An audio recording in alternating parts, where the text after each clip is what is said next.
Hello everyone, welcome to Thursday's edition of Yesterday in Baseball. My name is Luke and today we've got another great show for you guys. It's October the 23rd and today we're going to be going into some news and storylines from around the league and then do a little dive into the CBA expiration and what a potential 2027 lockout would look like and why. No awards show today. I wanted to kind of do something a little more special for it after the season wraps up, so we'll look out for that after the World Series ends. And I'm very exciting. We get World Series Game 1 tomorrow from Toronto, so that should be very exciting. But yeah, we've got a couple new segments for you guys I'm excited for. And if you're on YouTube and you're enjoying the content, please consider subscribing and liking. And if you're on Spotify, please consider following. Without further ado, let's hop into some of these great storylines. Starting off today, I wanted to do a quick segment of Today in Baseball history. So on October 23rd of 1945, Branch Rickey announced the signing of Jackie Robinson to the Brooklyn Dodgers organization. That might go down as one of the most impactful signings of all time in all of sports for the way it just helps shape American culture and the game of baseball as a whole. So pretty monumental day, one that I was kind of surprised to see, but I wanted to bring light to it because, everybody knows Jackie Robinson. That's such an incredible story. So on to our quick news and notes. Per Evan Drellich, Manuel Clase and Luis Ortiz have been banned by the Dominican League and the MLB from playing in any sort of winter league due to their gambling investigation.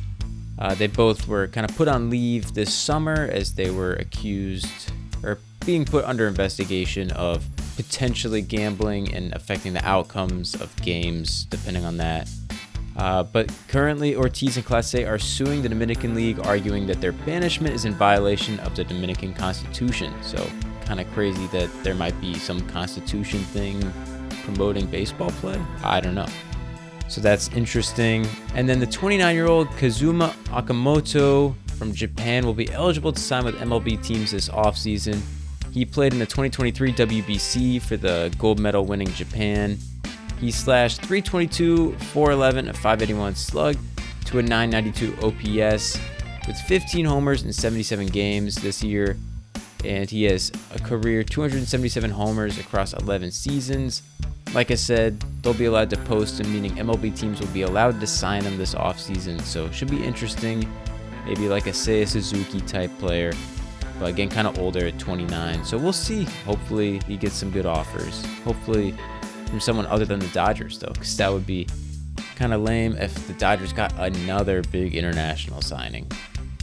With news out of the World Series, Blake Snell has been named Game 1 starter for the Los Angeles Dodgers and Yoshinobu Yamamoto the Game 2 starter.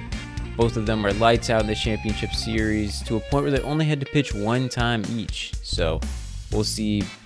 Snell went 8 and Yamamoto went 9 innings. So should be interesting to see how they fare against that lethal Blue Jays lineup. In other news, New York, Boston, LA, and San Francisco will be the first 4 cities to host teams in the Women's Pro Baseball League. This league is starting up of spring in 2026, and it'll be their inaugural season. Last season, you saw the MLB kind of dabble in women's softball. They had the Athletes Unlimited Softball League that turned out to be kind of more like a tour, traveled around. So it'll be nice that they have some teams in women's baseball, which you don't see a lot of in these cities, so people can kind of grow and go to these games on a consistent basis. So should be exciting to see. Excited for that. And then next up, Kurt Suzuki was signed to a 1-year contract to be the manager of the Angels. He had a 16-year big league career, 2 of them with the Angels. It's kind of an odd offer, a 1-year contract. That's either saying you don't have a lot of faith in him, or a lot of people are speculating that it's because of potential lockout in 2027. You still have to pay your players in a lockout, so same thing with staff. So if it was a 2-year deal and they didn't have that season, they would still have to pay him. So that's kind of an interesting wrinkle. But I've seen a lot of people saying that, Torrey Hunter and Albert Pujols were also up for the job. And I mean, Suzuki, he's a catcher, they kind of see the game in a different way. So maybe they just liked him more.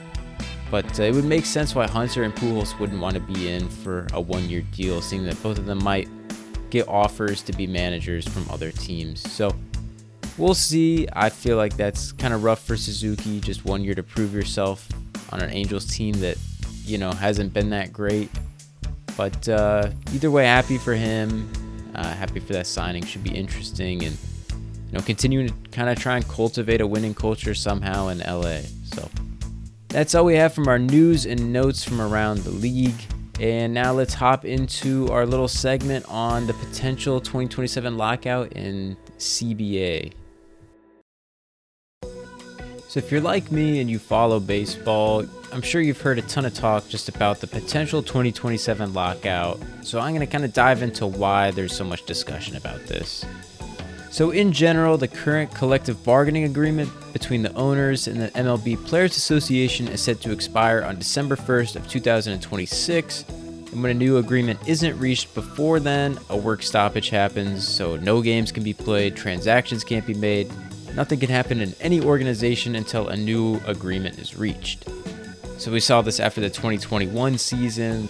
The CBA expired, and then they had no real replacement in place, and there was a lot of stalls between talks, and it just felt like every other week we were waiting to hear about the MLBPA and the owners. Oh, they play golf this week. They might be meeting this, that, and it just dragged on for months. And some general stuff that they agreed upon with that new CBA was like the expanded playoffs. They had the jersey sponsors being put on, more livable wages for minor league players. So, some good stuff comes from it, some bad stuff, depending on who you are. Either way, every CBA, you're going to get more stuff that makes owners money, more stuff that makes baseball players money. And oftentimes, I feel like the fans are kind of left out of it. But that's neither here nor there. The big reason this is such a concern ahead of the next CBA is that, one, they haven't really had much talk of the next CBA and what that might look like, at least not to the public eye. Secondly, the big discrepancy in this one is the payroll. You have teams right now like the Dodgers that are signing basically anyone with a pulse to a massive deal. And then you have teams like the Athletics who are signing players solely for the fact that they won't be excluded from the MLB's revenue sharing because their payroll is so low. And of course, with these big signings, like seeing Juan Soto sign an $800 million contract, Vlad Guerrero $500, Ohtani $700, although that might be the only one that's truly warranting that value. But the MLB has seen a ton of backlash from not only fans, but players, because players will be on a team and they're like, well, I know we can't sign half the free agents out there because of how the market is right now. Teams are especially vocal against the Dodgers, so that's a big thing. And the big thing people don't like with them is the deferred money. Every team can do it. You just have to have the players willing to. But that's no doubt a topic that will get discussed. So that's part of the reason, you're seeing this as well. If you had a team like the Brewers with their tiny payroll come out and beat the Dodgers in the NLCS, then there might not be as much of a need for this discussion. But as we all know, that's not what happened. The Dodgers swept them in 4 games, looked dominant, and as Jeff Passan was saying, it's like, this is kind of what's on the line here. This is the example for high payroll versus low payroll. Can teams compete? Can they not? Because truthfully, in baseball, it's kind of enough of a crapshoot in the playoffs where teams, there's not a lot of parity. You don't see a lot of repeat winners, not a lot of teams. Even if they're built as a championship team, it's hard for everyone to stay hot or stay locked in throughout the whole course of the year and be hot at the right time for the playoffs.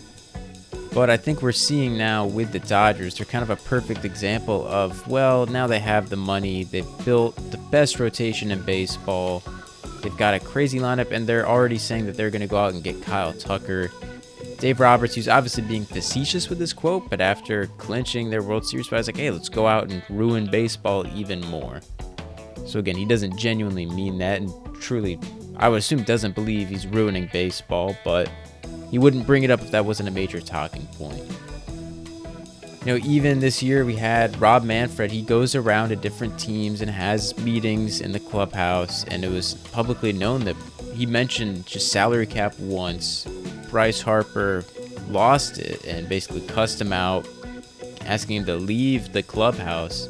And that's just kind of the status quo for the MLBPA and salary caps, because they've said it themselves that they see it as a form of institutionalized collusion And if you don't already know, the MLB has sort of a soft cap called a luxury tax at the moment, where teams, if they're over a certain threshold on payroll, they have to pay a percentage of that payroll back to the MLB as like a tax. The problem with that, though, is it's kind of like a fine, where it only really punishes the rich. If you're wealthy enough to be above the luxury tax, you're not worried about the luxury tax because you have so much money that you can field a roster that's that expensive. So I think most realistically, we'll see a salary floor before we see a salary cap, and I think that would be great. You need teams out there spending money and wanting to actually field a good roster. The reason I think it's more likely is because you see the players, they see it as a cap is limiting what players should be owed. Again, it's kind of millionaires and billionaires bickering. But at this point in time, until the Dodgers have won 5 or 10 in a row or whatever, I don't see a situation in which the players would want to allow themselves having a cap on what they can get paid. So that's just my 2 cents worth. We'll see what actually happens. I just really hope we don't get an entire season locked out. I could deal with a shortened season, but no season at all would really be a bummer. So hopefully that helps you guys understand just a little bit more as to why this is such a big discussion right now. That's everything from Thursday's show. Thank you guys so much for listening. I really appreciate it.